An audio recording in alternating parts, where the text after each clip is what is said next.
Hello everyone. So tomorrow marks the release of Aliens Fireteam Pathogen, the new expansion for the game.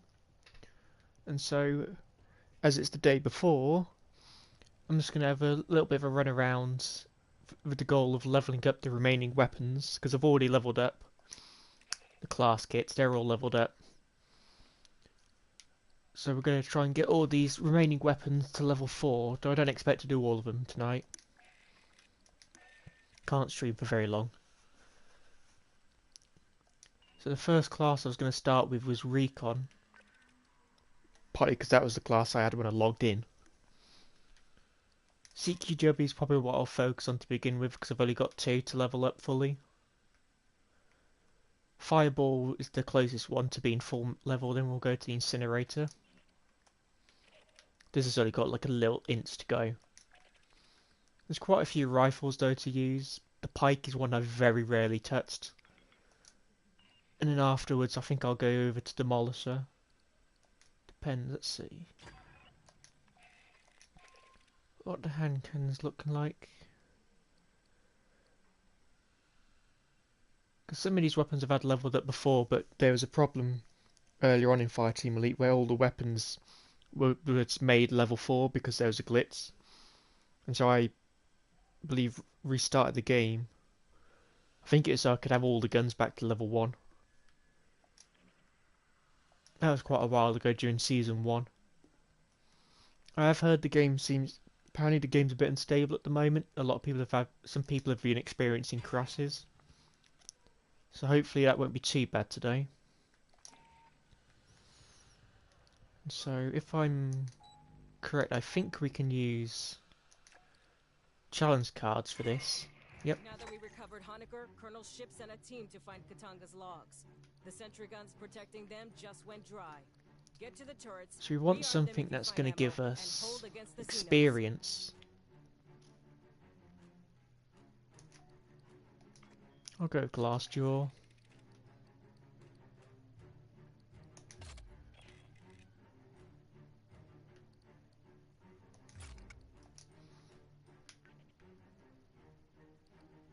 And then that will do. In fact, wait. Yeah, that'll be fine for us. I should be able to make it work. I've also turned the master volume down in Fireteam Elite, so it shouldn't be as conflicting the noise levels. So that way, when I'm talking, it's not going to be getting overridden by the sound of the game.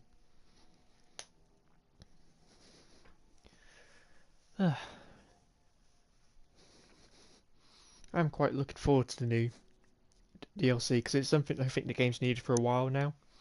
Because back when Season 1, when we didn't know what that was going to be, I was hoping there was going to be a new campaign for it. The idea that because there was 4 campaigns at launch and there's 4 seasons, each season would have a campaign. But I think that would have been just far too much work for them. So we're getting it now, so it's going to be 3 more missions. I assume 30 minutes per mission. We had sentry guns on the top deck of Likasi Tower over the main access to the Xeno Hive. I think the thing at the moment I'm curious about is whether there will be more intel logs. Because there is one of the achievements for the game was to get all the logs. I don't know how that would be changed if they added more in later. Prep your defenses, then open the air shafts. Should draw the Xenos away from the other team and straight to you. Because I have experienced some issues on this map. Particularly, an alien will get stuck in this wall here. Because I think it's a pathfinding problem, because you can walk down that way for the alien.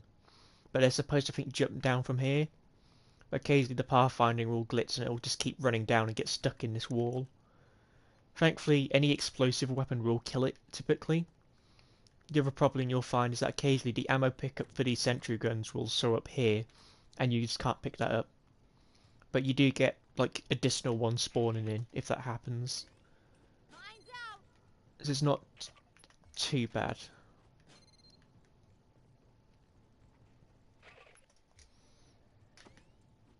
And so from what we know of Pathogen, it'll be the 3 missions, 2 class kits. No, not 2 class kits, 2 outfits. So that's either going to be just one outfit but different colorations like Season 1's DLC, or it'll be 2 fully different outfits, which I'm hoping for. Then there's going to be 8 weapons, which is double what we usually get, because usually in each season you get 4 weapons. So they've sewed off I think 3 of them. There's like a CQB SMG shotgun. There's some sort of big cannon of some sort. Then the last one they sewed off, I can't remember which one it was. It might have just been like just an SMG. I do wonder what they are going to do, because in the base game, the synth sniper, well, the synth sniper guy, the gun he has isn't playable yet. It's not one the player can actually gain access to. And so I've asked on the Fireteam Elite Discord server if that is planned for Pathogen. So far there doesn't seem to be anything definitive. So I hope it becomes playable, because it is going to be the same if they've effectively just got this one weapon the player can't use. But it's in-game. Because even the minigun from Season 1, that was in the base game when it first launched. It's the weapon the heavy synth uses. It's just the player couldn't use it until Season 1 came out. But at least it was a free gun and not DLC. I'll hold on to this ammo for the moment. We don't need to use it just yet.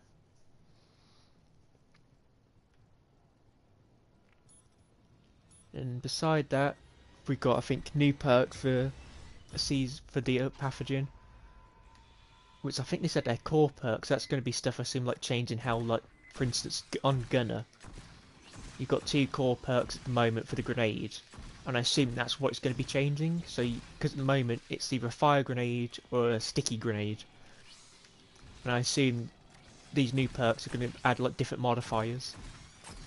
Maybe they'll add the glue grenades from Alien into Charybdis. That'd be quite good. It would definitely be quite useful, especially for intense, if you could just glue an enemy in place. It'll be useful on the Praetorians, so you can stick them in place. I am hoping that we can get into Charybdis stuff in the game. Stuff like the Good Boys. I felt that'd be a really good perk. Either for a new class, like maybe if they ever do like a dog catcher unit type, maybe they could give you like Good Boys. But for those who haven't read Alien into Charybdis, the Good Boy is effectively like those... I can't remember the name of the company, but it's the people who do like those robot dogs. Something Dynamics. The Good Boy is effectively one of those, but with like a big sound cannon on its back. I am not doing good here. Yep.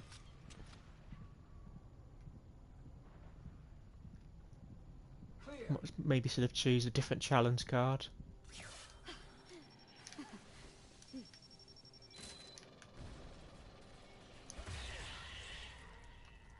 Take a breath. Ship's crew is dealing with a power loss. And so the Good Boy has the sound cannon. The Good Boy has can completely stop an alien in its track, and if that runs out, it disrupts its like mobile sentry gun mode. That would be quite useful, I'd imagine, because you can put it down. So I'd assume like the different perks you could have it for, like the Good Boy could either just be stood in place, firing off a sound cannon, meaning the aliens have to take a different route to you, or it could be like mobile walking around.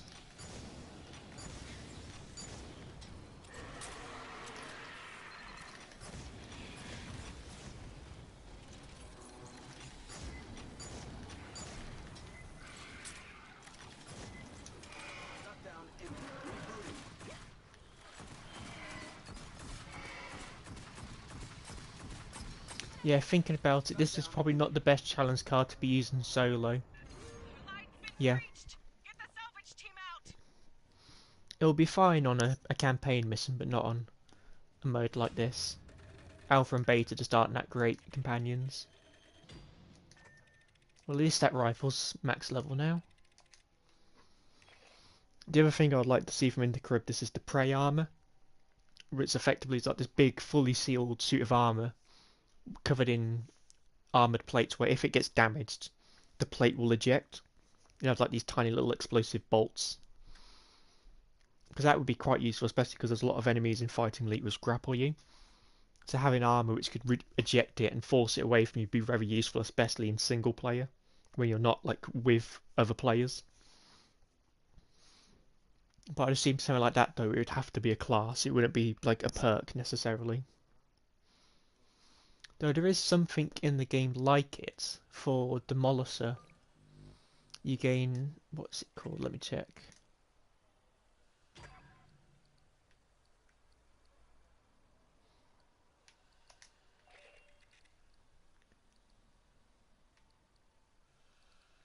Before I had it equipped on this one, maybe it's the second slot.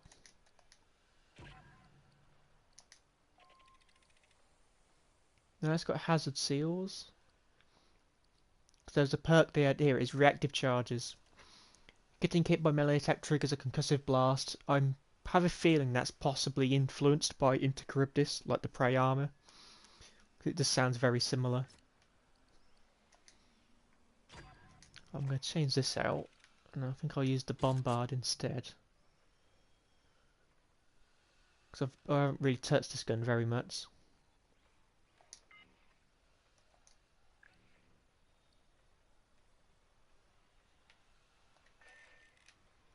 Might as well check what challenge cards I've got.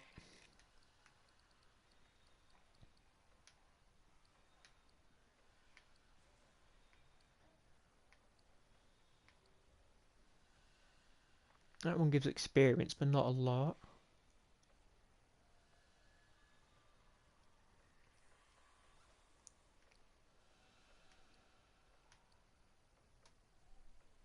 That one would be a good one to use, Sort Winded. So I will go back into this with that one, because that one's, I think, it's going to be more manageable. Now that we recovered Honecker, Colonel's ship sent a team to find Katanga's logs. The sentry guns... Same time though, in fact, I'm going to buy some turrets. Great thing about all requisitions come with free cornbread. I got an ass load piled in the back. Let's go for the cheap standard one. Then maybe use this as well. Try and get a better one.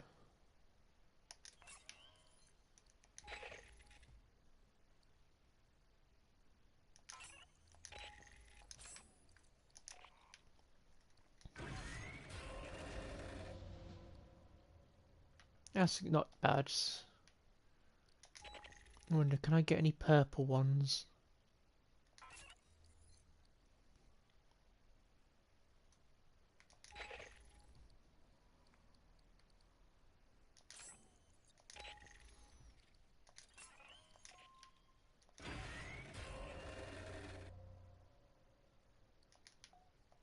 Yeah, that'll do for now.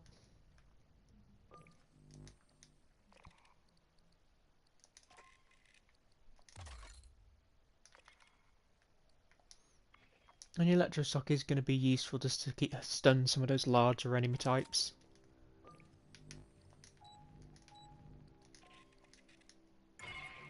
Now that we recovered Honecker, Colonel's ship sent a team to find Katanga's logs. The sentry guns protecting them just went dry. Get to the turrets, rearm them if you find ammo, and hold against the Xenos. No, I'll use this one. I don't want to risk that one on this class. I'll probably use it on Technician because I'm more guaranteed to win as Technician.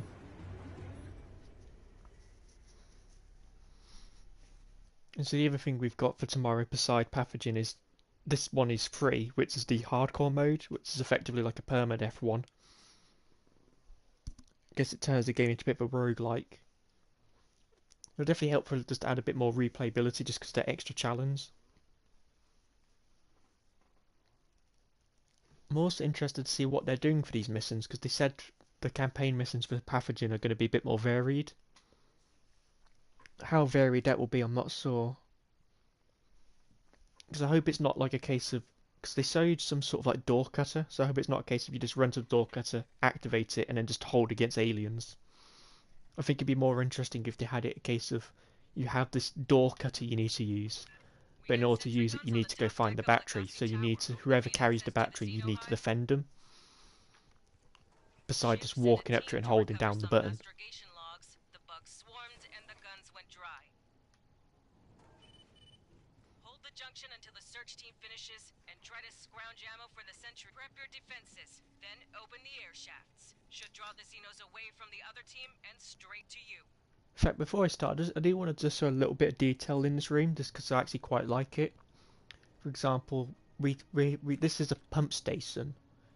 And so what I didn't notice at first is along it you've just got these long tubes with the water going through them. So there's one here and then there's one on the other end. There's just a little detail I quite like, the fact they've actually included this. It's even interesting how they've designed it, because it makes it look... Well, these rings are moving. So I think this is probably the same text that they used for the engineer facility, where the pathogen, I guess, is going through all the tubes. They just instead made it look like water. But it looks like a similar texture. And so you've got another tube over here carrying the water around. Because it is quite interesting the amount of like thought put into Katanga.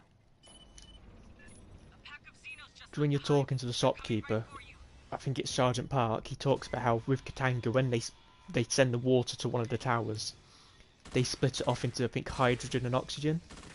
Because the oxygen is used for life support, but then the hydrogen will get used for like ship propellant, which gets into whole like reaction mass and stuff. Which I didn't first learn that term until I was reading The Expanse, because they talk about reaction mass in that quite commonly. Effectively, reaction mass is what you throw out the back of a ship to make it move, in probably the most simplest terms. And so even in the Aliens Colonial Marines technical manual, there's a page where it talks about the reaction mass for like the Conestoga, which is what the Sulaco is. It's a light assault carrier. No, it's a light assault. I can't remember exactly what it is, because it's like both a frigate and a carrier. It's just got like some sort of weird name, I assume. Let's see, where's this last alien? There he is. You're clear. Ammo drop. The one bit I wasn't sure about with the Katanga is, if you've read Aliens Infiltrator, which is a prequel novel to this, it mentions the San Lorenzo, which is the tugging vessel which pulled the Katanga into orbit around the planet, and that is completely absent from the game. So I don't know what happened about that. It might be a thing where there's just miscommunication, but as far as I know, there's no mention of the San Lorenzo in Fireteam Elite. So I don't know what quite happened about that. The DLC, I mentioned it on the Discord channel, and someone else I think mentioned it as well. By the sound of it, it is tomorrow at 6 PM British Standard Time, which is usually when updates go live for the game. It's usually around about 6 o'clock. Because I assume they're going off like American time, because I assume 6 o'clock in Britain is getting towards the evening, but in America that's probably towards the morning, so that's like the beginning of the day for them, I would assume. Which is probably why it's going to release about then. Apex Legends is usually similar, like 7 o'clock is usually when, I think, wait, is it? I don't know, I think it's sometimes, no, I don't think Apex is the best comparison, because that usually goes live like a day before the update comes out. But tomorrow, around about 6 o'clock, by the looks of it, Pathogen will be available, as well as the free-to-play hardcore mode. Ah, okay.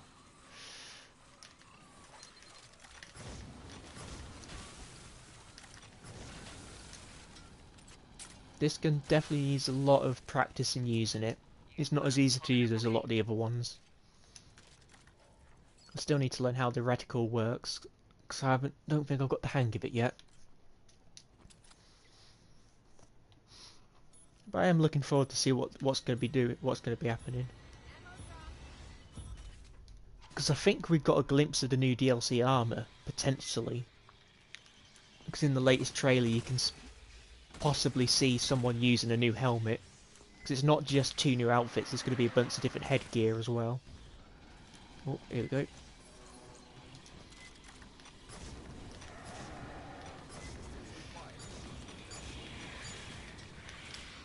God, you can tell I'm on a controller.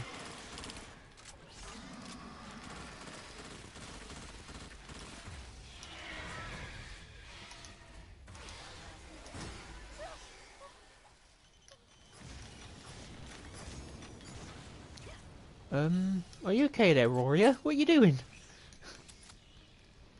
There's the good... Oh, I was about to say, at least we could look at the model then. Then the model disappeared.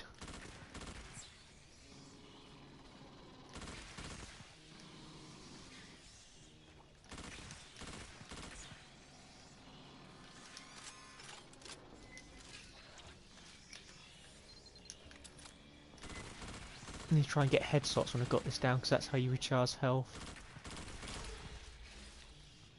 Because I do hope Fighting Elite continues past Pathogen.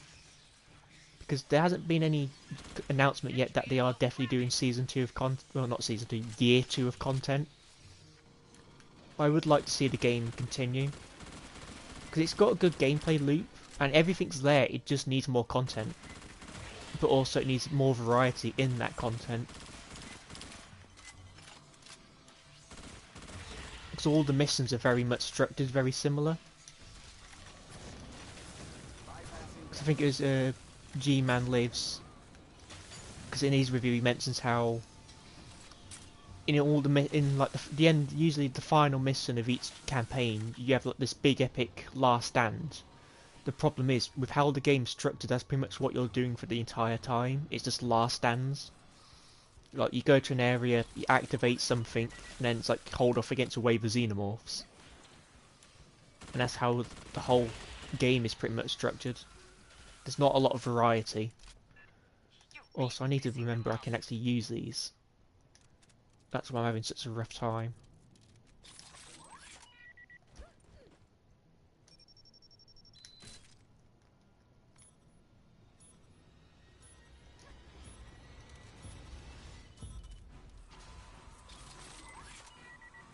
Patching up.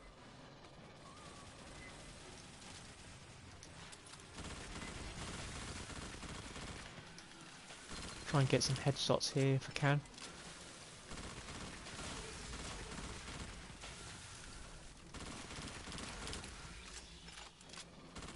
So I do need to check if the other ability for this class has been patched. Because the other ability you can use for the pup is like a slow field. Anything that walks past it gets slowed down. I haven't used it very much because it usually completely freezes the frame rate on PS4. Maybe it's been patched in an update, but I'd have to check that.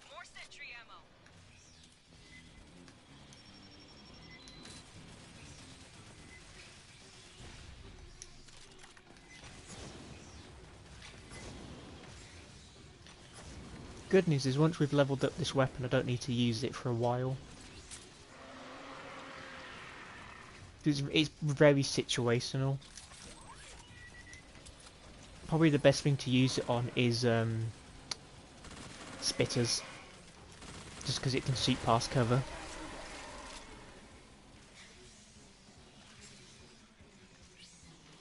I don't think you take more damage if the alien's on fire when it jumps on you. I don't think the fire damage passes onto you that way. Also it depends, because if it's standard difficulty there's no team damage. Well, there's no friendly fire. So the fire wouldn't damage you. If it was on a different difficulty, that might be different.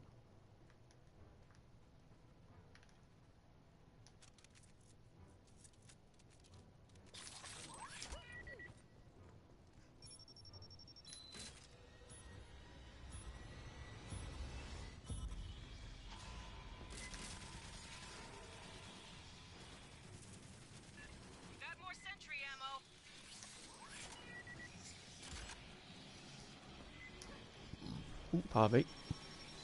Sorry about that. You can tell I'm not a professional streamer.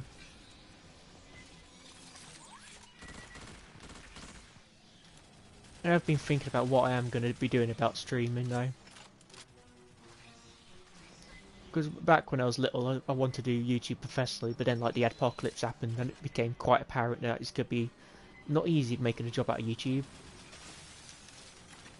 Even then, I was just really naive about the whole thing. Me and my friend Jake just assumed we would immediately become like the next Yogscast or something. Completely forgetting about the fact that, oh, hang on, this is not a good spot. So you got to buy the equipment. You've got to get the not necessarily training, but experience is probably the better word for it. And with all that, it's like we would never have made it.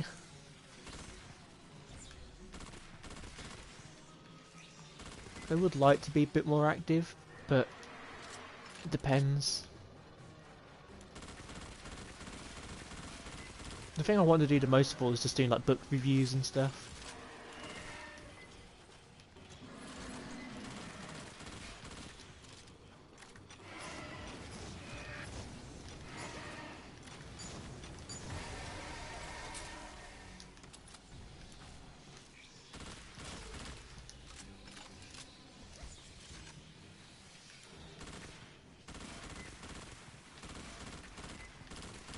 I do appreciate the fact that the first expansion note is going to be based on Pathogen, because the Pathogen was the thing I was most looking forward to in Fireteam Elite, and it was also one of the things I was most disappointed by. Because in the whole of the base game, not including these like irradiated spitters, because I don't think these really count as Pathogen enemies, there's only 3 enemy types in the whole game for Pathogen. There's the Poppers, the Abominations, and the Leon Stalker. There's no Neomorphs or anything like that, no Hammerpedes. I believe it's a Hammerpede anyway, the snake from Prometheus. So I'm glad we're getting more Pathogen enemies because we desperately need them.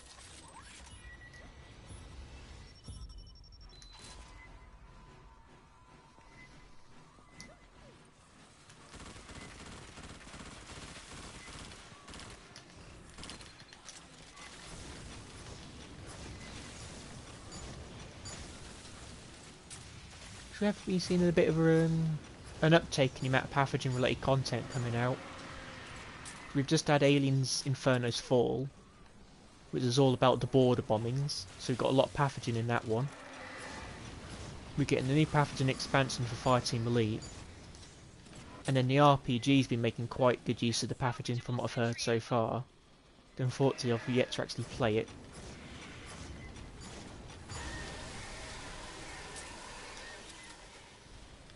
So Pathogen I think is good, it just depends on how it's used.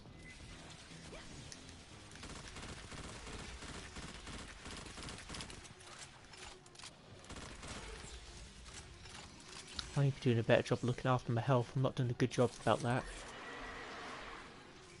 Catching up.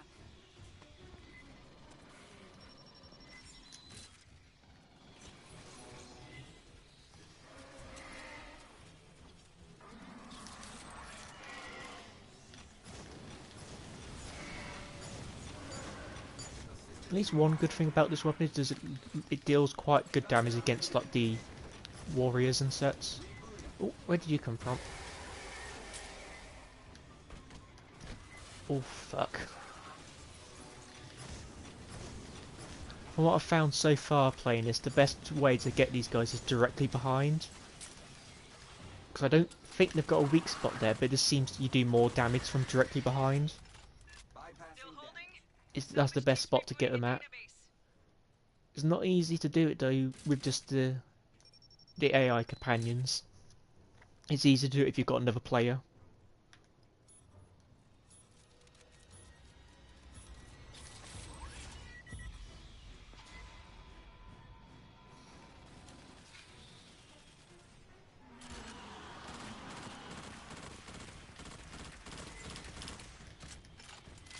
Is that Praetorian? Yep.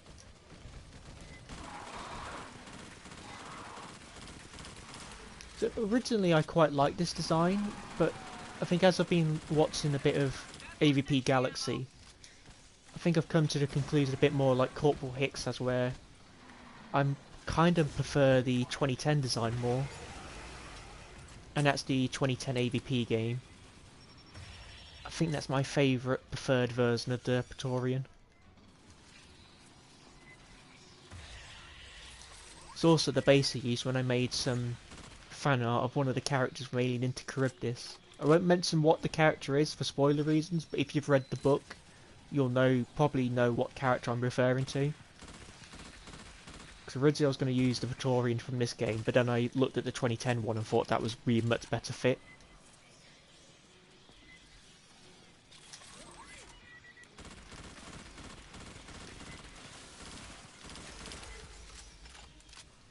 I think that's some of my claim to fame at the moment in Aliens, that the fact that at the moment I think I'm the first and only person to do fan art for the Pathogen hybrid from Infiltrator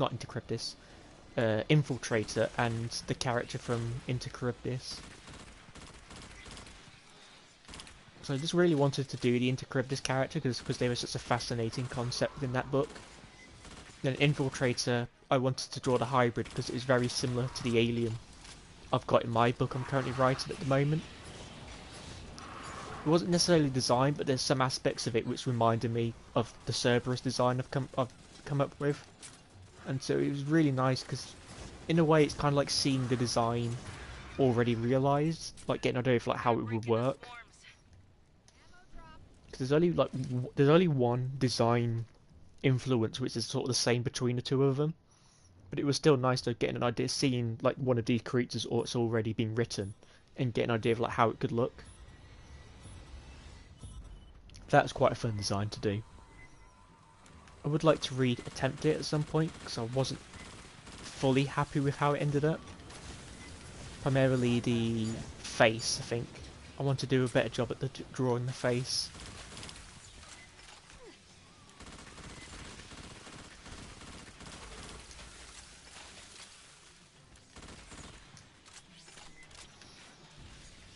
But there might be some other like alien sketches I want to try. In Inferno's 4, they introduced a new United Americas warship, so maybe at some point I might try and do a fan design for that. I guess like a speculative one to try and figure out how it could look.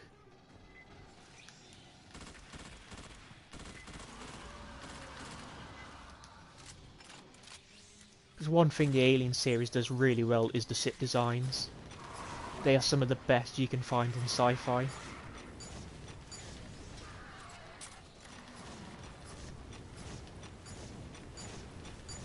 Because the Conestoga design is great, like for the Sulaco, but I think I may actually prefer the Bougainville more, which is the troop transport, which initially was first, I guess, revealed in the technical manual, but then it made its first reveal showcase in AVP 2010. And I'm happy they've kept that design because it is generally a great design.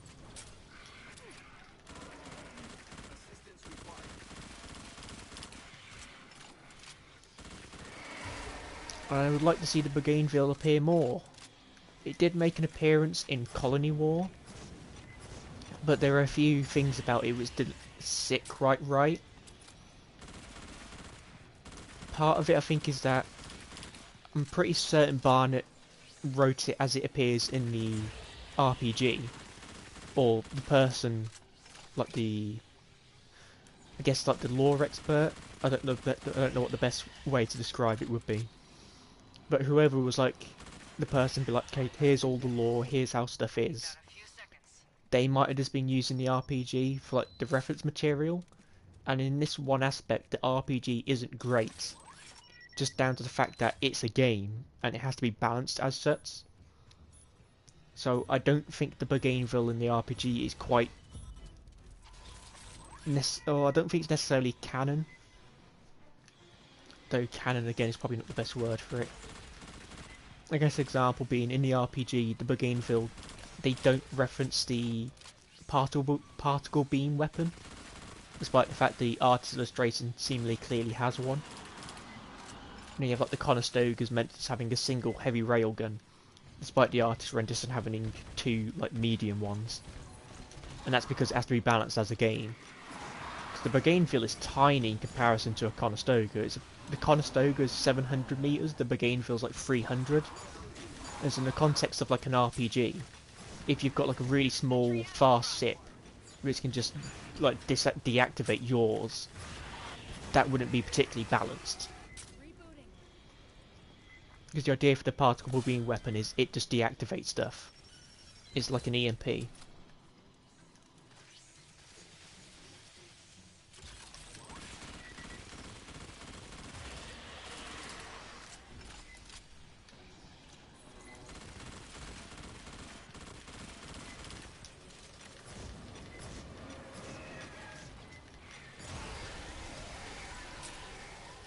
So I think looking at it seems the best thing to do for the warriors at the moment is to use the bomb bar to break their armor, then hit them with this thing. Because it just melts through their health on standard.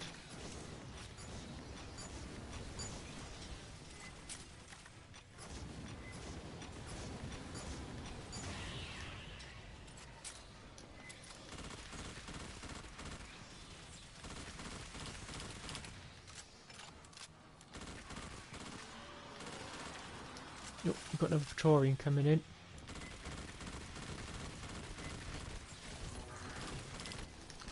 The thing you want to do with these guys is get them in the back of their head. Because the chest I think is a weak spot, like the torso. But if you can get them in like the back of the head, that's like the best spot.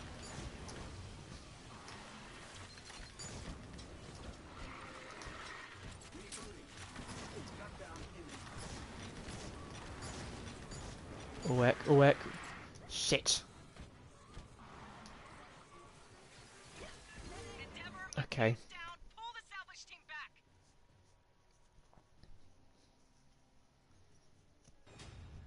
Well, we had a good run.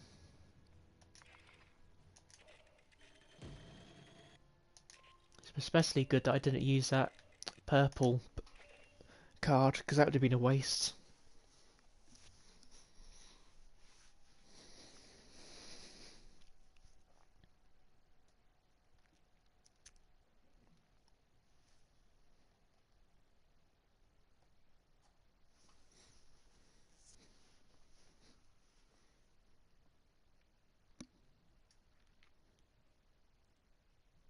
I do want to see more of this Endeavour Sip as well. Because the only time we see like the full sip is during the cutscene at the beginning, and we don't see it ever again. It doesn't appear there's any like renders released on the internet showing what it looks like. I'd like to see the sip, please, because when it comes to spaceships and sci-fi, I am a massive like nut. Like I just love the look of them. Because there is this one here, we get a look at it. Because I love just like all like the little details, like what like weapons it's got and stuff. I'm very obsessed when it comes to those kind of details.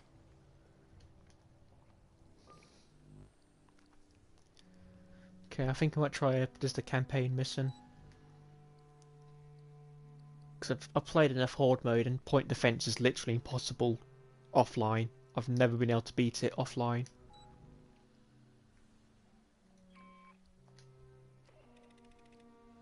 Okay, we nearly got this thing leveled up.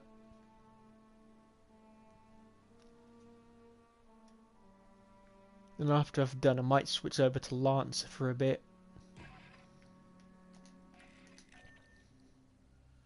Yeah, because then we can level this thing up. As well as start leveling up the heavy weapons.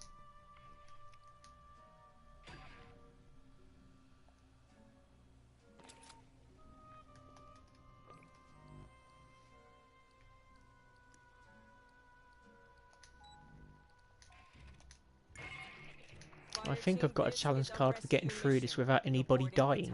A derelict orbital refinery. Ingress is via the forward airlock. You'll locate, secure, and Yeah, I think I can do this. It's just a case of keeping Alpha and Beta alive because they are not great. Quite often they will not heal themselves, even if they have like a single pixel of health left. They will refuse to heal themselves, and it's infuriating. And when it comes to the elite enemy types, they're just useless. Praetorians typically just one-shot them. So I don't know how they're going to handle a pathogen queen. I assume Alpha and Beta are just going to die on contact. Because that's probably the moment I'm most looking forward to about Pathogen, beside the new lore logs that hopefully will get added in. just seeing that pathogen queen and all the sort of lore repercussions that will bring across. Because when it first was announced they were corrupted xenomorphs, a lot of people were confused by it, I saw. Because I think the idea is that in like the lore, I guess, the pathogen is the same as what makes the aliens. Because originally the idea is that the xenomorphs just implant an embryo and that's it. But past the Alien the Cold Forge, the first novel by Alex White, they changed it so instead the facehugger implants you with a mutagen called Plagiaris praepotens. Probably the best way I can pronounce that. Honecker, this is the Colonial Marines. You hearing me?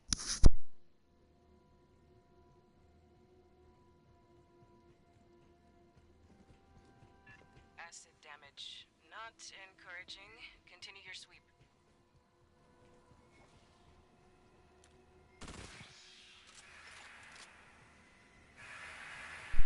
Just have to turn the mic off a little bit because there's people talking outside. High speed incoming. Get hot. And so Plagiaris praepotens is the same as the pathogen, it's just a different version of it that David made. Whether that's still the canon explanation, I don't know, but as far as you know, Plagiaris praepotens, or P praepotens, probably easy to pronounce, is just a modified version of the engineer accelerant, which is the pathogen. And so the idea is, I think a few people had was, well, how does it mutate them? It's the same thing. So in Infiltrated, the way they handled it was you, like, irradiate the pathogen, and then that mutates them, which is a little strange. The best explanation I could probably give for it is, because the pathogen and praepotens are the same thing. Doors welded shut. Sloppy work. Guess Honecker went this way. No, okay, it's okay. So yeah, because praepotens and pathogen are the same, it's just praepotens is just what's the word? I guess you could call it what did Blue Marseilles call it as? I'm trying to think of the word. What is it? Domesticated. That's it. In Alien Intercaribdis, Blue Marseilles, there's a part where they're talking about it, and they say that Plagiaris praepotens is being domesticated in a sense. And so going off from what we currently know, David was trapped on planet 4 and he mutated around with the engineer accelerant to make the Praetomorph, which is partly named after Plagiaris praepotens. And so from my little theory is, because I really need to get better at doing like long form talking, because the pathogen I've been thinking about talking, it's like pretty much all week, but then the moment I get round to it, I'm just like because I just don't practice talking on live stream. But you know, practice makes perfect. So if I can actually get my point across, because the pathogen is completely pure, effectively, when the xenomorphs come into contact with it, especially quite a large quantity, it effectively overrides what David put into praepotens because it has some sort of control. The pathogen is random to the point it creates anything, which is also its main criticism at the moment in the fan base. The fact that, because in the RPG the pathogen has some rules, but when it comes to like novels and stuff, it gets used a bit iffy. And whilst whilst Inferno's Fall was overall pretty good, it does fall into this problem where the pathogen doesn't really follow any rules which have been laid out as thus. And so, when David made Praepotens to make his perfect organism, there is some sort of control he put in. Because when someone becomes infected with pathogen, it's sort of random what could happen. They could become an abomination, they could become an anathema. they could become something completely new, we don't know. But when you become infected with P. potents, the result's always the same. You grow a chest burster. And even if it's a different species, it still has characteristics of the XX-121 xenomorph.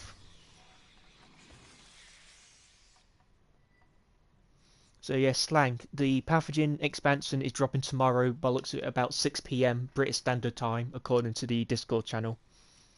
And I would assume the free-to-play hardcore mode is dropping at the same time. So that will be tomorrow around about 6 PM in the evening. Also, for anyone's first time playing it, this is where you get your first intel log. No, that's the second one actually. The first one's all the way back down that way.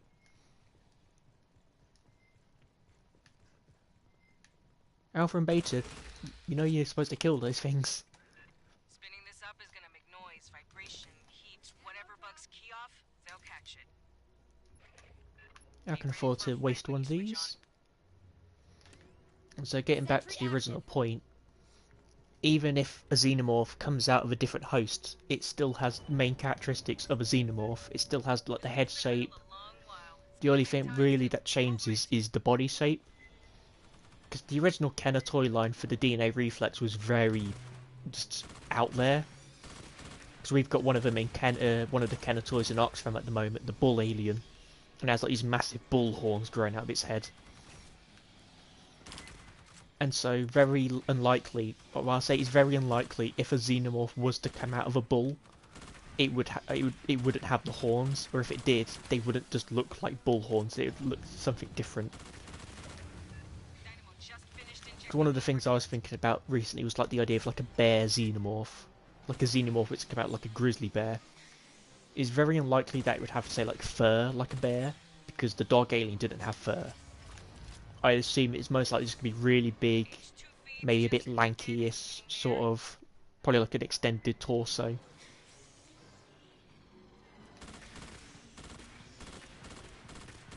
Because even in this game, the aliens from different animals don't look too dissimilar from the big ones. It's mostly just a smaller size and like different leg shape.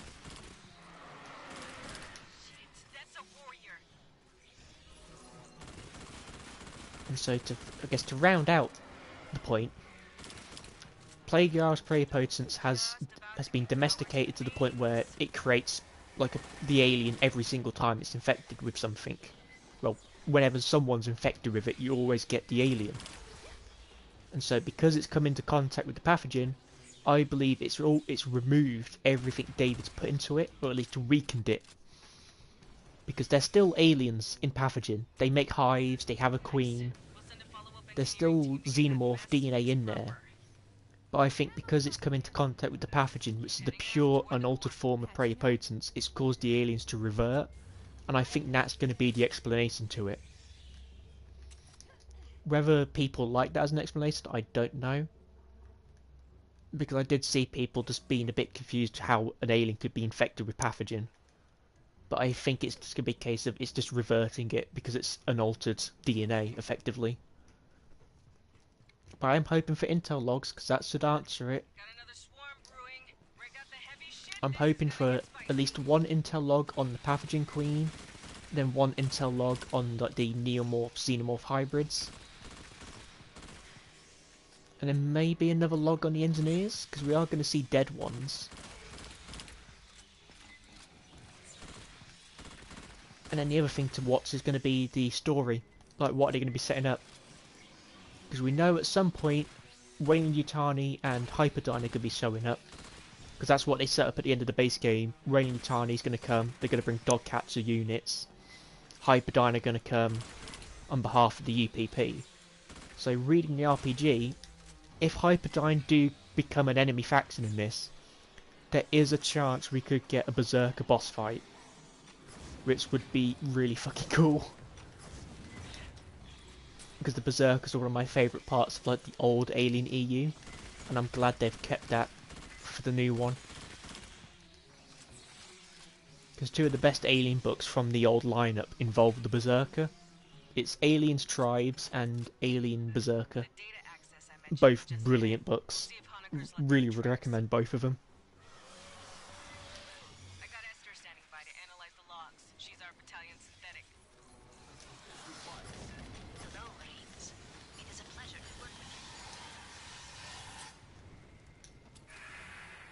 So we'll have to see then in the new expansion whether there'll be any mention to what's happening with the whole Weyland-Yutani 9.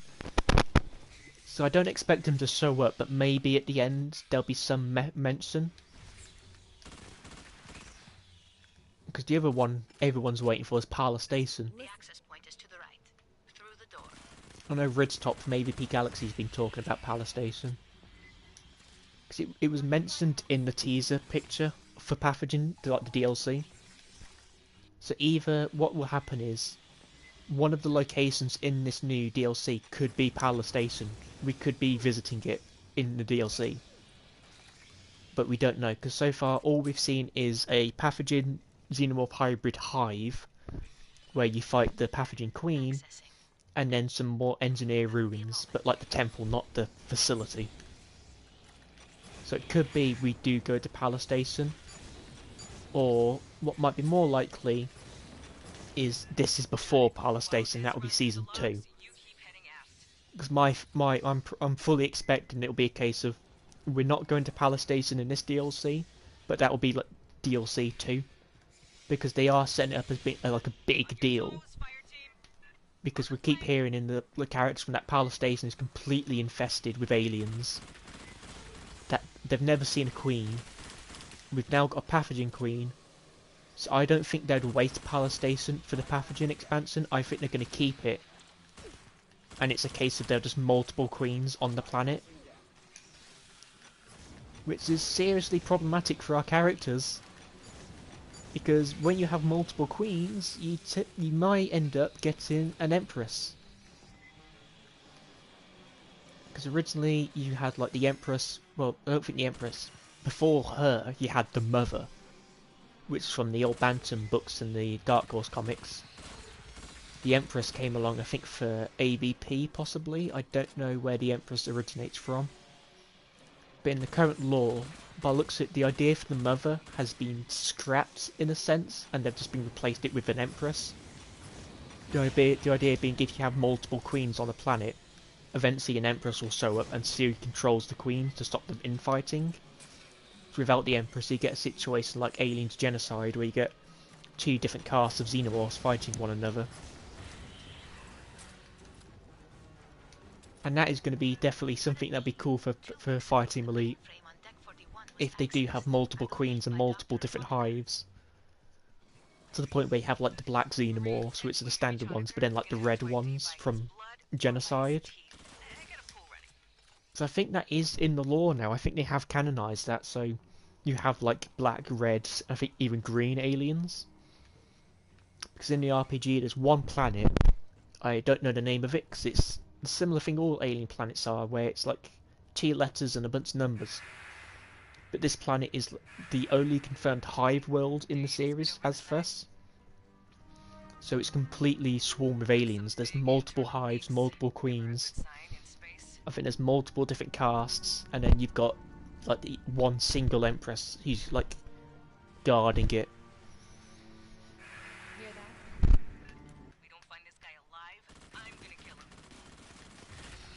I doubt they would put an Empress in this game though, just because I don't know if they're ready to bring her in. It would definitely be a very epic boss battle. Oh, that is a good theory, 7 being the queen. I have seen some people make that suggestion. I don't know if it'll be possible though, because I have a pretty certain that 7 is just dead. I don't think they're bringing 7 back. At least I don't know if that's the intention yet. So I think 7 is who kills the colony administrator. That's the best I could remember his name. I can't remember the name of the character, but he's the guy who comes in. And he's like, yo, you need to mutate the Xenomorphs. You need to put the Pathogen in them. Then the Fairbanks monster gets loose. It's like, you need to kill all the aliens because this one got loose. But I think he gets killed by 7 at the end because he runs off and he gets grabbed by an alien after they burn all of them. Cass, is that his name? No, a lot of you'll be surprised by how much has been made canon slang. Is that your name? Yes, slang. a lot of the comics, the stories aren't canon, but a lot of the extended, like the story stuff is. Not, fuck me. I need to learn how to speak. The story isn't canon from the comics, but a lot of the like extended stuff is. For example, in season 4, we got weapons from Alpha Tech, and Pathogen, we get weapons from Alpha Tech as well. And from what I've heard from AVP Galaxy, Alpha Tech is a company from those old like Dark Horse comics. Even in this game, the Kramer Assault Rifle is from the comics. That's from Aliens Rogue, the Kramer Assault Rifle. Which is one of the reasons why it was so cool to get that gun, because it was part of the alien history, effectively.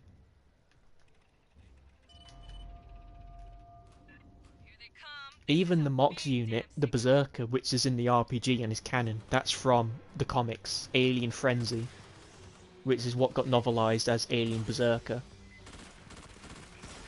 One of the few good Bantam Alien books, because there is some really good books from Bantam, like Labyrinth, Berserker, but then you've got like the first 3 books, Earth-Hive, Female War, Nightmare Asylum. I don't know how problematic that is me saying that, because I think quite a few Alien fans really like those books, but I personally I fucking hated them. They just weren't great.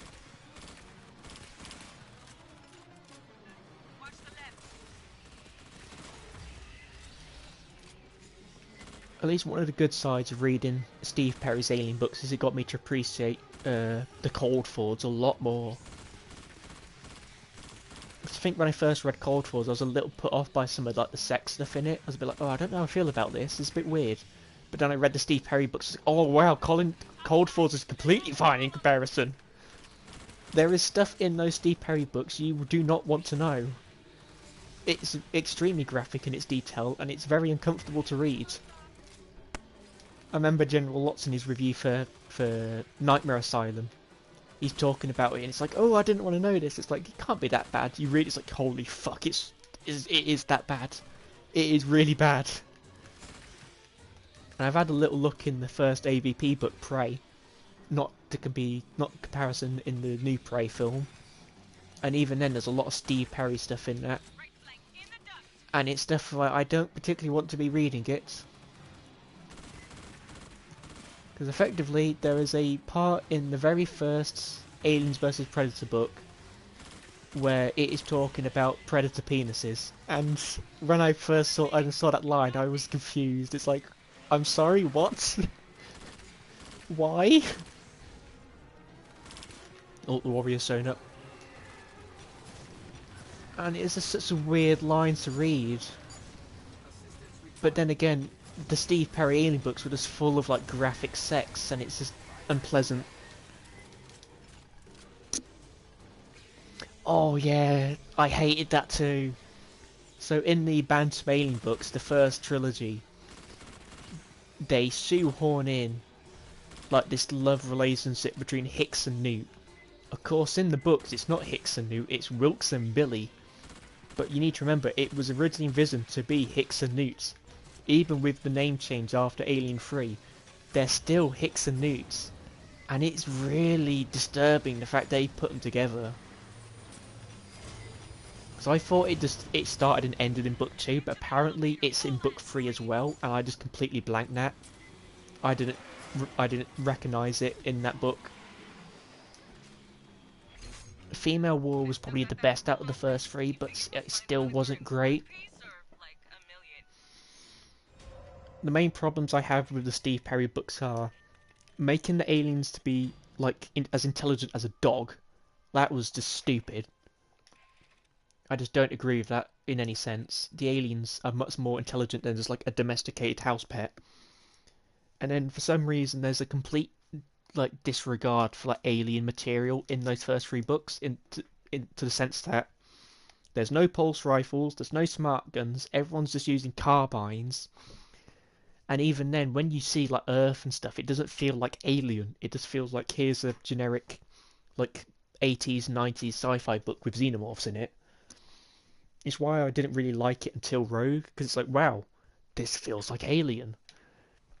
Berserker was the best though, just because it has pulse rifles and smart guns, and it's the only Bantam book to feature them. which is really strange. It's the most iconic part of the series. Like visual style, everyone like knows a pulse rifle and a smart gun, but they just weren't in the books. Let's see, what's the best thing to use?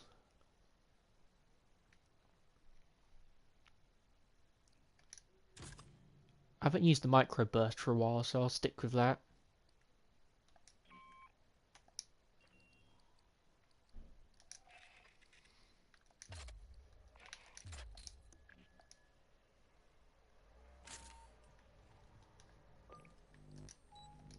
And I think I might have to end the stream roughly about soonish. So I might use this as the final mission because it is going to be fitting. Alien ship.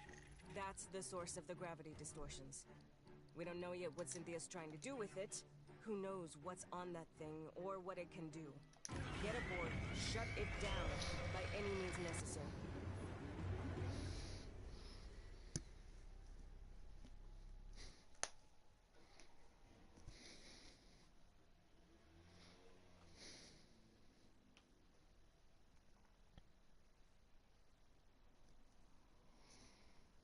I guess also whilst I'm doing the last mission, I think as we're talking about the books, I do want to give like a quick, I guess like little review for the most recent ones being Colony War and Inferno's Fall. Because these two are pretty special because they're like because it's I think the second time it's happened now in the franchise where we've had like a cross-media synergy. The first time I can recall is back a few years ago. One moment. Yeah, so it's not technically the black goo which is the source of the alien, it's a mutated strain which is the source. Because those old comics weren't really considered canon, I don't think, for quite a while. Because it's probably a similar thing to what Mr. H review says about Predator, where, well, particularly for Predator, they've never cared about the comics in the canon for that. And I think it's a similar thing with Alien, they don't care about the comics. For example, Alien 3 kills off Hicks and Newt despite the fact they were in the comics, which is why they renamed the Wilkes and Billy. Two characters which just happened to meet Ripley at some point, we don't know when.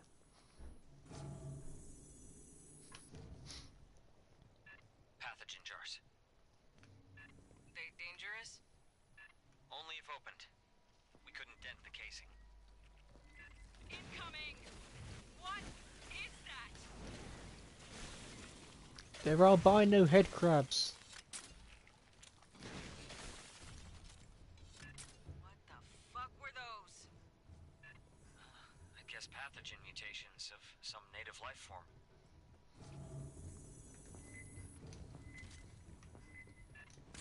Mierda. Are those people?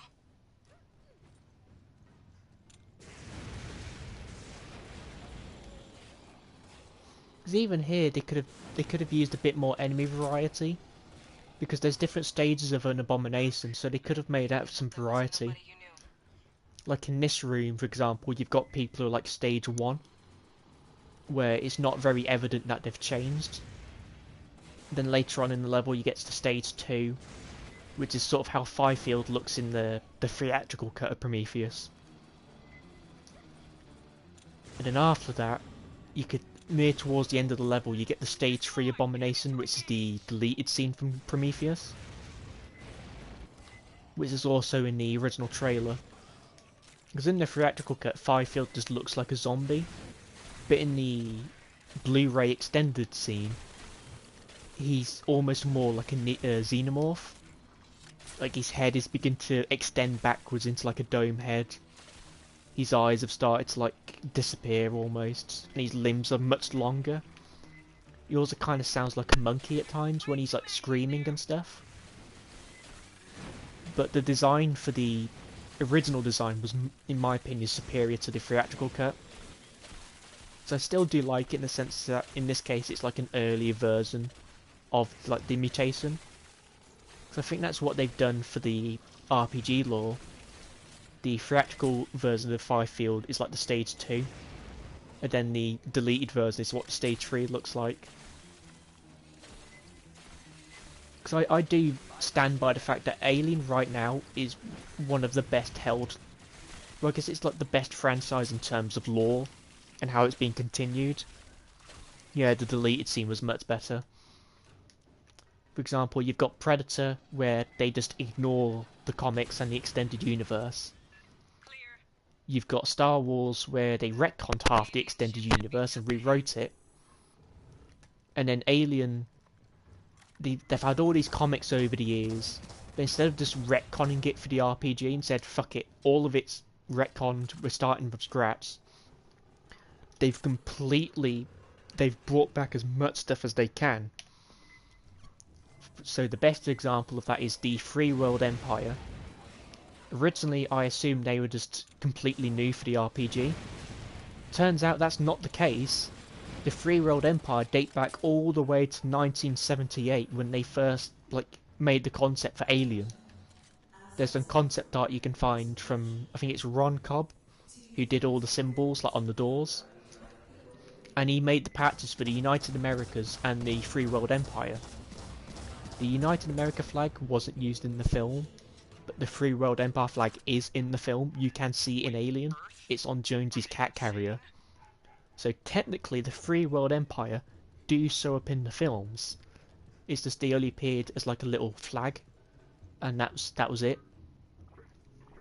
They also didn't bring the United America back for the sequel with the Clothing Marines. It was still the United States, I think, at that point. It's only later on they brought back the concept for the UA. What's this? Stand down. Merely a scan. Hopefully one of these days we'll actually get to fight you guys. But we'll have to wait and see. Because they've got the model for the engineer in the presser suit. So hopefully it's not too long till we actually get to fight some of these guys. Though it is a case of how would it fit in lore-wise. Because they've made a point to say for Fireteam Elite they're going off the lore. Because everyone's asked them to do make Bishop and I think Apone characters, have multiplayer, have maps set on different locations like Fiona 161, LV 426, and they've said that they don't want to do it because that wouldn't be canon for the story. Which is good, but also a bad thing, because that's what Halo's been doing. Where it's oh, there's no playable elites because the canon behind the multiplayer is you're in a simulation for Spartan training. And I think that's one of the worst things to happen for multiplayer, is when it says oh, there has to be a canon explanation. You don't need to have the multiplayer be canon, it's just multiplayer, it's there to have fun playing around in. Make the single player canon, but have the multiplayer just be its own thing. Of course, for this game it's a bit iffy, because the multiplayer is the base game. But they do have a way to explain it. Because the Endeavor's whole point is to go around fighting xenomorphs and fighting outbreaks. So you could do an anthology thing where it's different outbreaks. And so it's the Endeavor showed up to stop the outbreak. A bit like the Righteous Fury in Inferno's Fall.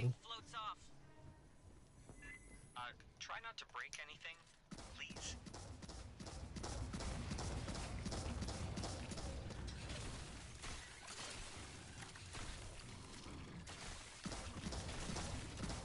It doesn't help that the only 3 enemy types in this base game, and one of them is just a suicide kamikaze enemy, which isn't particularly fun to fight.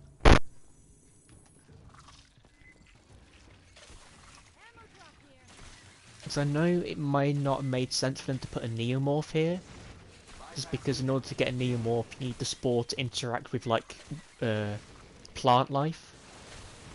But you could have done it where it's there's corpses with spores on them, and that's how the neomorph came about. So at least it gives a new enemy to fight. Because at the moment you just have those 3. Poppers, Abominations and the Leon Stalker. It's just a really underwhelming variety. And there's also only 1 pathogen missing as well. Which is a shame. I would have liked to have seen more pathogen. Instead they only just show up in this 1 occurrence. But thankfully, the new DLC is going to fix that.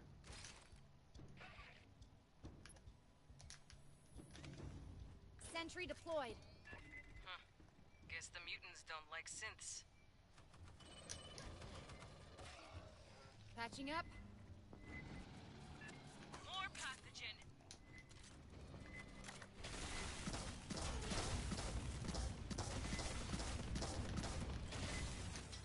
And so now that I think that's over, it's time to talk about Colonial War and Inferno's Fall, if I can fit it in. And so Inferno's Fall's going to be the most difficult one to talk about, because I personally really did not like that book, and I want to be careful how I talk about it, because I don't want to just come across as if I'm just hating the author, because David Barnett's actually done some pretty good work for the franchise. He's wrote the Hotel Mariposa in AVP Ultimate Prey, and it's actually a really good sort. Like, it's really well done. The alien is a bit trivialized. Look, it's very easy how they kill the alien to the point that it's off screen. Well, I guess off page, if you will. But the rest of the story is generally fascinating. It's got a really interesting setting. It's just a shame that Colony War couldn't have been the same. Part of it, I think, is that the way Barnett wrote it was a bit too similar, in the sense that Hotel Mariposa is set in modern day. So you've got references to like Scooby-Doo, Netflix, McDonald's, Coca-Cola, and in that sense it works. But in Colony War, you have people talking about McDonald's, Scooby-Doo, Monty Python, and also this really obscure TV show from like, I think maybe like the 60s, getting close to that point. And it's just a case of, well, it doesn't really fit in a futuristic setting, because part of it is that it's really shallow world building, because it's like, so there's no, like, they don't have their own versions of this. It's like, oh, here's them watching Monty Python, because there's no alternative in the future to Monty Python. Because that's one of the easiest ways to world build, is just like, so like, oh, like, here's like the sort of programs they watch in the future and stuff. Stuff like that just builds the world, because it shows like it's unique. Because you've also got in Colony War Ryan Space, which just feels a bit like that was the wrong thing.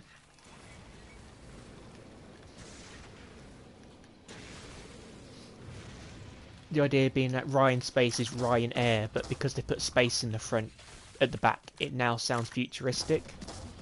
It's just a trope I don't particularly like, especially because it does sound a bit almost like comedy-ish, like, oh, Ryan Space.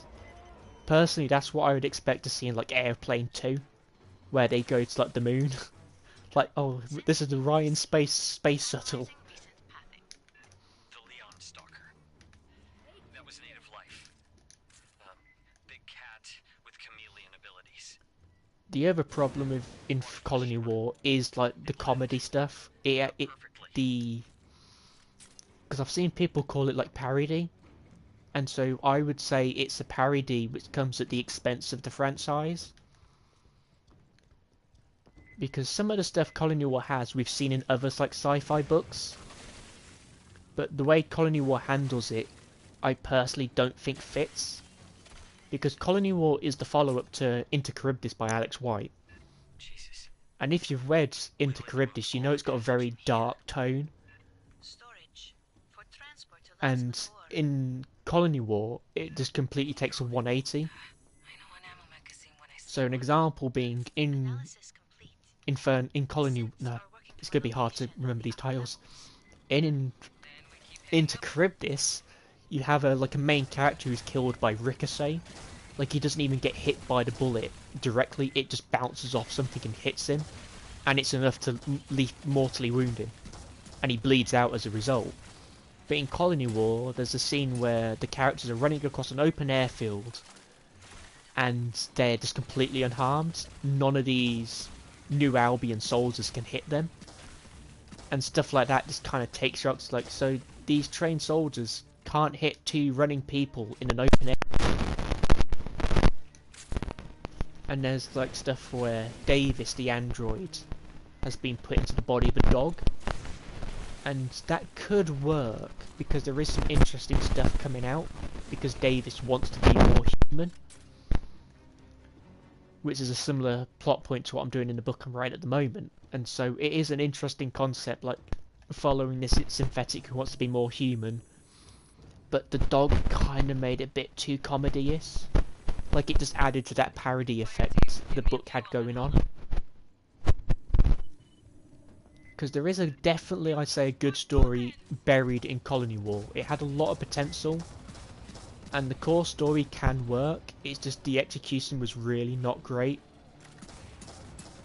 particularly with the aliens. Because there's a scene where the aliens are captured by a group I won't mention for spoiler reasons, and this group, the way they capture the aliens is by shooting them with nets and then chaining them to like the inside of a spaceship, just like metal chains, and that's it.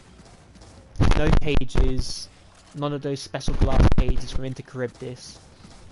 They just chain them to the inside of a dropship, and the aliens are creatures capable of... That's the wrong perk. The aliens are creatures capable of like breaking down like thick steel presser doors. They can rip people's limbs off, and the book just wants you to expect that these aliens can't break out of some flimsy metal chain. It completely takes you out of it. It's like, well, what? The aliens aren't this weak. But probably the biggest upset for Colony War for me personally is the portrayal of the Free World Empire. Because there's a lot of fascinating stuff you could do with that group. But unfortunately, we just didn't see any of that done for Colony War. It's very, I guess, cheaply written in a sense.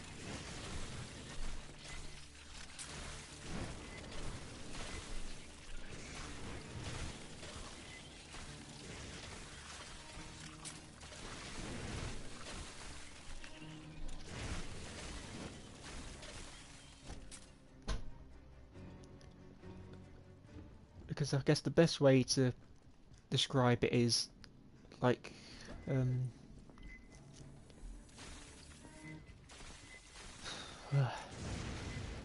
think I'm getting I still need to be practicing my talking, because I just get nervous too easily.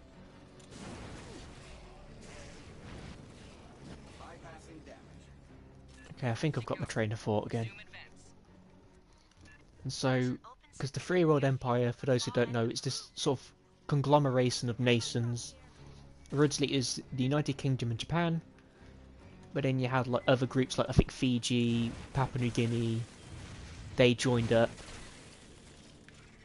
And so there's just interesting stuff you could do. So an example I would give is the Expanse. In the Expanse books you have the Belters, people who've grown up in the asteroid belt, and because there's so many different cultures in the asteroid belt, they've combined.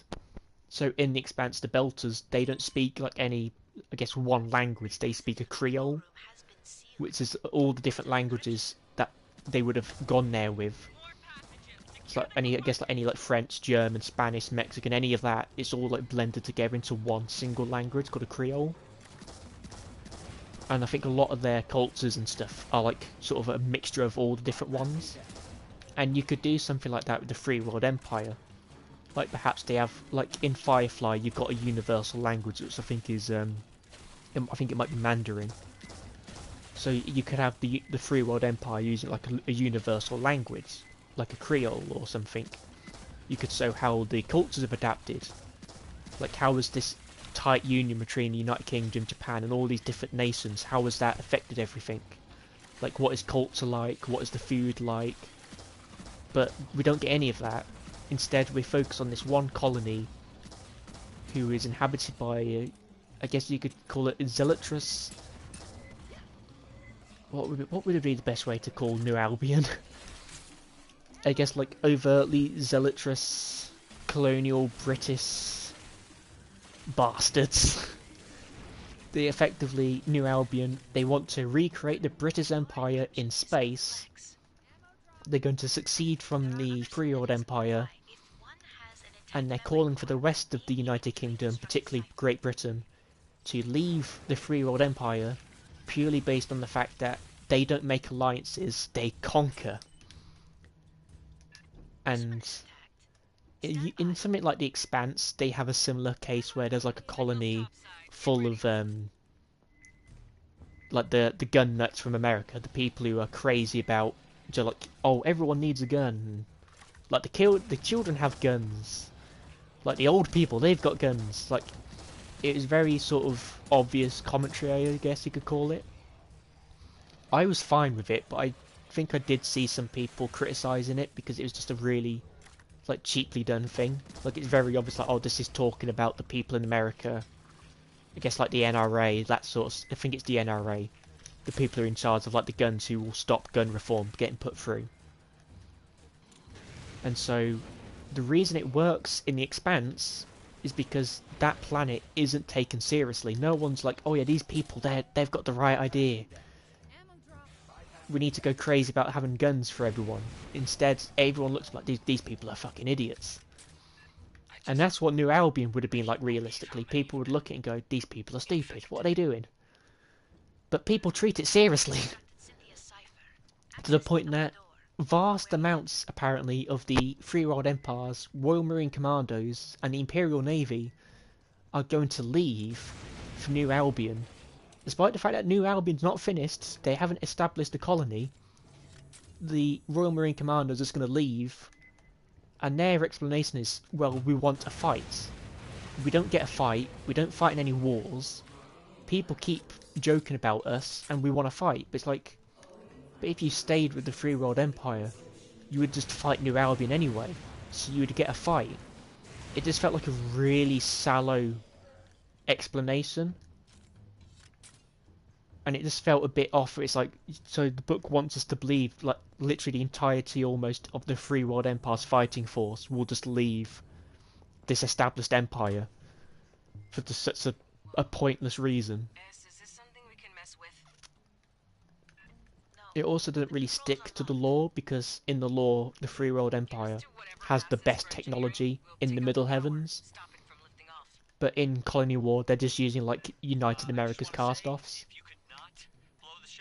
Like the God Hammer, which is the ship the Royal Marine Commandos use. I think it's listed as one of the the most prestigious ships in the Navy for the Free World Empire. And the description of it is just, oh, it's a Conestoga, but smaller, and that's it. It even has like American fighter jets on board, the Evac-3, and it's like, so you're telling me the Free World Empire don't have their own fighter jet, they just use an American design?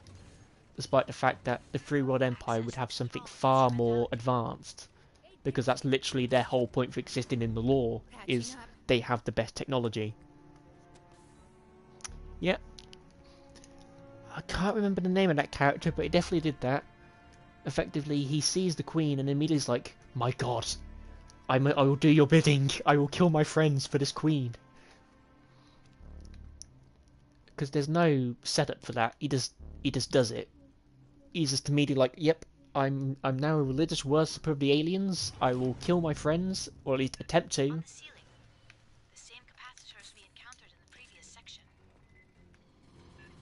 Okay, this might be a problem. I don't. Can these damage this? No, I can't. Okay. Oh, that was easy. I got worried because I think some of these weapons don't really damage this very well. Oh, this is awesome! It gets all three. Okay, this is gonna make this a cakewalk.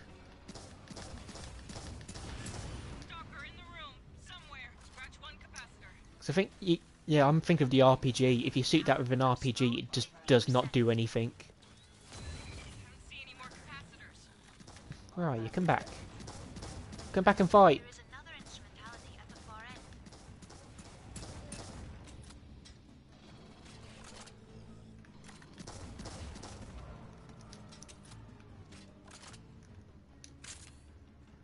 Whilst, like, I don't like Colony War, and there's a lot of stuff I could critique, like the space battle, which I was very excited when I went, oh my god, there's a space battle! I've been waiting to see this. It's not handled very well. But despite what I would, all the stuff I could criticise in Colony War, I don't think I wouldn't agree with the people who are like going out against it. Because I am guilty of doing that when I first read the book and reviewed it, I guess, on Twitter. Like, put my thoughts. I guess in a way I was very overzealous in my hatred of the book. Because I've heard from the author on Twitter that they've been getting there's been getting people coming to him in secret saying I like the book because people have been like harassing them because of it. That's the stuff I don't agree with. Like, even if Colony War wasn't good, like even if you didn't like it, I don't agree with the idea that you should go out and harass people. Especially because Barnett, he has written good stuff. The Hotel Mariposa is a brilliant short story. And I'd love to see him do like an AVP book, like a full feature-length AVP book, or just Predator. Because so far, whilst he's not a great Alien writer, he is a brilliant Predator writer. Like, the attention to detail in Hotel Mariposa for the Predators is excellent. Especially compared to, say, Rift War, which is a feature-length Alien vs Predator novel. But the Predator stuff in it is not good, really. So I enjoyed the book in the end. But I do agree with like Corporal Hicks, like all the Predators, they don't use the Predator language we've seen in previous books. For example, the Predators have a name for the aliens. I can't pronounce it. But in Rift War they don't use it, they just call the aliens xenomorphs. And they use a lot, even the technology is very human sounding. Like the science laboratory on the Predator ship, it sounds like a human science laboratory. Like you wouldn't realise it's a Predator ship. I need to end this now because I'm using far too much health at this. What have I got?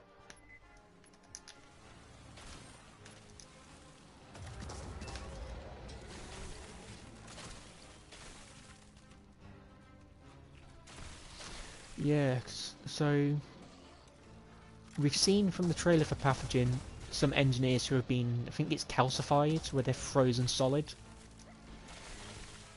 We don't know how the Pathogen got loose originally. Either it's just a simple containment failure, or there is something else going on. Because something which hasn't really been followed on with much is in Alien Out of the Shadows there was a new alien species introduced, which are like these dog looking aliens, and from what I've heard they are what show up in the Rage War, that's it. I think they're called the Drukafi. They appear in Rage War, and they're possibly these dog aliens. And so because they first appeared in Out of the Shadows, an Alien book, it's possible they are canon. And it could be those are what the engineers were fighting, but we'll have to see. There is so much we could learn here.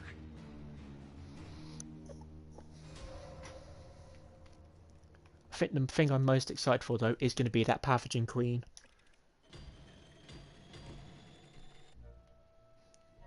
Because they can't get away with like, oh, it's a queen, run away. They need to have a fight, and I think that's why they're bringing the Pathogen Queen in so early. It's so they can have that queen boss battle and win people over.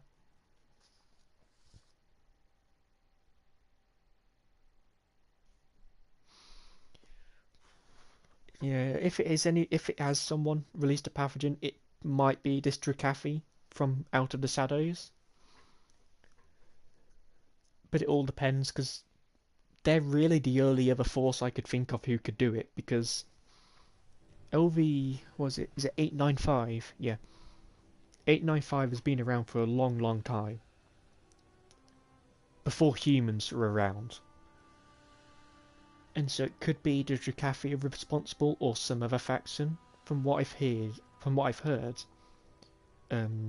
what's it called? Heart of Darkness, the new RPG expansion. It sounds like they're introducing something new, but I won't say too much because I haven't seen it yet and I don't want to spoil it. So those could be responsible. But it is likely it'll just be a case of, oh, it was just a simple containment failure. We'll have to see.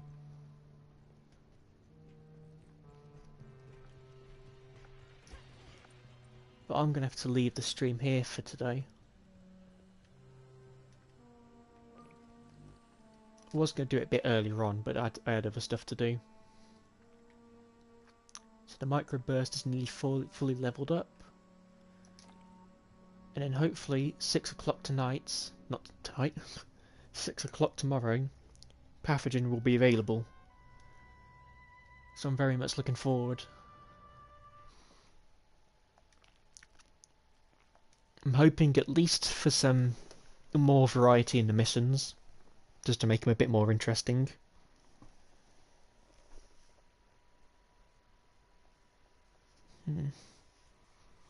But we'll have to wait and see.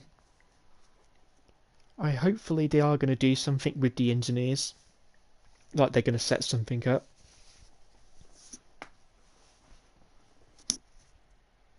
But we'll have to see what they're going to do. Because a lot of people want to fight the engineers, but I don't think that's going to happen. I don't think we're going to be fighting engineers in Fireteam Elite anytime soon. It could happen though, potentially, but it'd be very unlikely. I think that's probably a smart decision on their part though, keeping the engineers under lock and key. Though to be honest, the reason they're doing that, I'm pretty certain, is Ridley Scott. Because we don't know if Ridley's making his third film, or we don't know what he's going to want to do with the engineers. And I think that's why the Pathogen has been so underutilised, is because, well, if Ridley makes a new film and retcons everything, that will ruin everything. So I think what will happen is maybe give it a few more years, and if Ridley hasn't done Alien Prequel 3, I think the engineers are going to come back. Because then they're like, okay, he's not doing it, let's use him. But I will see everyone, hopefully tomorrow, as long as Pathogen is not like horribly buggy and does not work. But praise to the Omnissiah, Pathogen will be functioning on release, unlike so many games released nowadays. So I'll see everyone tomorrow, roughly about 6 PM. And I assume before that I'll just level up some of the weapons. Happy days!